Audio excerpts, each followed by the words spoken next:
Кече мына 4 депутат номер 1 СИЗОга кирип, жанагы камалган аялдарды, эркектердин баары менен жолугушуп чыктык. Ал жерде бир эле жанагы саясий негизде камалган активисттер, журналисттер, блогерлер, саясатчылар эмес, биз ар кандай негизде камалган аялдардын көбү менен жолуктук. Сот системасына өтө нааразы. Айлап, жылдап күтүп атабыз дейт. Жөн эле ушу сот улам келебиз, улам жылдырып коет дейт. 6000 сом уурдадың деп бир аял 3 баласын калтырып түрмөдө жатат.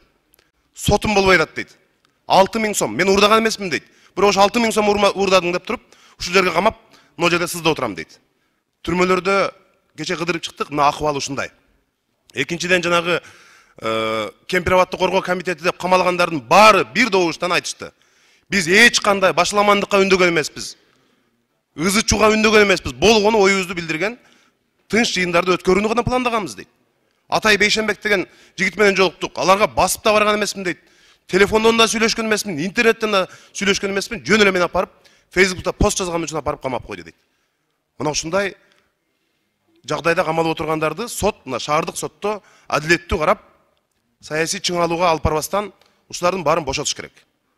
Анткени чын эле көчөгө чыкпаса, башаламандык ызы чуу жөнүндө сөз болбосо, чогулуп туура өзүбүздүн оюбузду, пикирибизди айтабыз деп сүйлөшкөнбүз дейт. Эми ошондой болот да. Болбосо биз баш мыйзамга жазып коюшубуз керек, экиден киши чогулганга болбойт деп. Сүйлөшпөгүлө, чай ичпегиле деп.